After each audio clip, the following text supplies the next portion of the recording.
I greet you. Welcome to another one. Yes, someone sent me a link to this video, and oh my God, when I just got into the message, I was really hooked into it because Prophet Angel made this statement. God is an alien.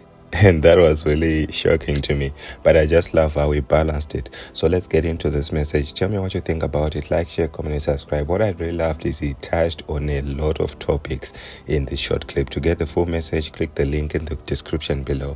And I'll meet you in the next one as always. God bless you. Do we have aliens? I want to start by saying God is an alien. My God. But immediately saying that gets people like, what do you mean God is an alien? He's from outer space. Oh, yes. In order for him to come to earth, he needed a spacecraft. He even needed to hide within a person. So he could be born like others, so he could gain flesh. Wow.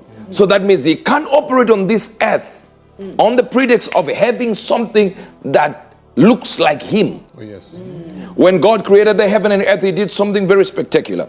He said, let them have dominion. He excused himself from the dominion. He gave us the dominion, and he said, I don't have the dominion. Meaning to say, God has no power on earth.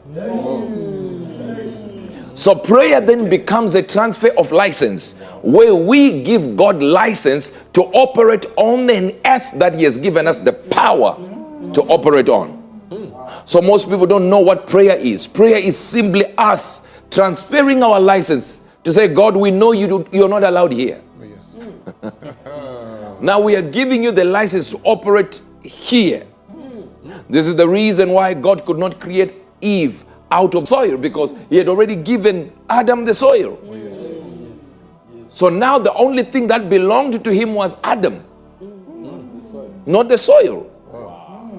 So he could not reach out to grab the soil to form Eve. He could reach into Adam to form Eve.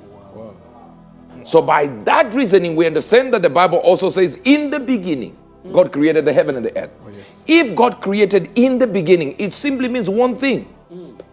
God himself created the beginning. If he created the beginning, he was not in the beginning. He was outside the beginning, creating the beginning. This is why I always tell people that the first verse of the Bible is not Genesis 1 verse number 1. Because Genesis 1 verse number 1 speaks of the beginning. In the beginning, God created the heaven and the earth. But John 1 verse number 1 speaks of it, but in a different way. Genesis 1 verse number 1. In the beginning of Genesis, God created the heaven and the earth. If then he created the heaven, he doesn't live in heaven. Oh, yes. Because you can't create what you are in. He is creating a new thing outside. I don't know if you understand this. Then we go to John 1 verse number 1. In the beginning was the Word. He's speaking of another beginning. Before the beginning of Genesis 1 verse number 1. God is creating something. When he said, I want to create, John is looking at that time, few seconds or a second or a millisecond before that, and he said, what was there when he decided to create the beginning? There was only the Word. And the Word was with God. And the Word was God. If you got Revelation 19, it actually tells you his name is also called the Word, meaning Jesus Christ. So if you go to John 1 verse number 1, it says, in the beginning was Jesus. And Jesus was with God the Father, and Jesus was God the Father. So we understand from that context. Then we go to Ephesians 4 verse number 10. These verses are coming to me and demanding to be spoken. He that descended, in the same also that ascended far above all heavens, that he might fill all things. That he ascended far above all heavens. He knows exactly where he stays.